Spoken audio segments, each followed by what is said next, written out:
What's up, gentlemen, ladies, friends? So, this is a question near and dear to my heart. I have my own heartbreaking, stressful experience with this. How would you deal with a friend that you can see early dementia or Alzheimer's? I know it's got to be gentle. I know it's got to be tough, very stressful. And I had a social worker tell me, and I believe this is true because I lived it. Nobody knows what's going on in your house unless they're there.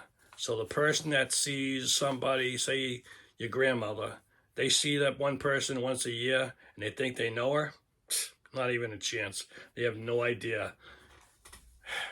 And anybody who has dealt with somebody with dementia or Alzheimer's, chime in because we got stories to swap. That's for sure. But me, it's such a delicate thing because you don't want to hurt anybody. I guess you could joke about it. Again, it comes back to how close are you? And even that, nobody wants to hurt each other.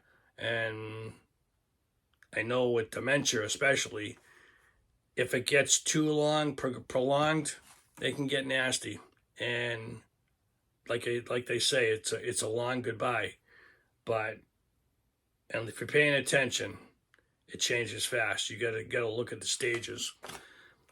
I said to somebody, I described my mom's dementia as, picture this now. You picture someone, this is how I describe my dementia journey. So my mom would be on a train and she could talk to you every single day on through the window of the train, and the train's pulling out and it's going very, very slow. And every day you get to talk to her. And down the road that she can't see, you see there's a brick wall and the train's going to hit the brick wall and collide. So every day you drop little hints and say, hey, there's something coming and you should be prepared and this and that. But they can't see it because they're in their chair and they're chiming in back and forth. But every single day it gets a little closer, more problems happen. And that's just the way I describe my journey with dementia, is a slow-moving train that you get to converse with someone over and over every day, but you can see what's going to happen, but they can't see it. As powerful as that is, it's the best way that I can describe living with someone with dementia, because as stressful, as tough, as unwilling as you both can act towards each other and stuff like that, the planning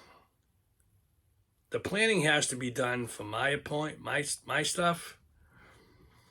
It has to be done way years in advance, because I tell you, I don't know if I told you before, I had a cousin, which we don't speak now because he thought he knew what was going on. And thank God we had an irrevocable trust, because later on, as it got really close to the end, not too close, but my mother was still home. And of course, she was going through the craziness of accusing me of stealing and accusing me of taking money. And if you know anything about dementia, the person who is closest to them is always accused of something, because that's just what they see. So this person happened to have more money than I did and tried like hell to break a trust, an irrevocable trust in Massachusetts. And thank God it didn't. Because when he came to me one day and said, you should sign back over the house to your mother, it's her house. And I would say, well, we're both paying the bills. And yes, I was living with her, but it's in trust for a reason. Because if I signed it back over to her, the old age home would take it. So where does that make sense? And I don't know if this guy was ignorant or just stupid. And I don't know. But he had something wrong with him. That's for sure. And I could see it just by living with my mom. I never did tell her son. Came down and none of my business. Kind of like one of these. Say la vie. Do what you want to do in life. I don't care. That relationship is gone. Ship is sailed.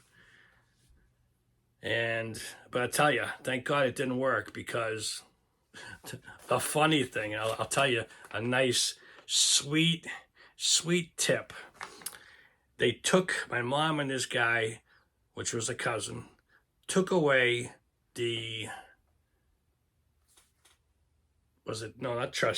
power of attorney.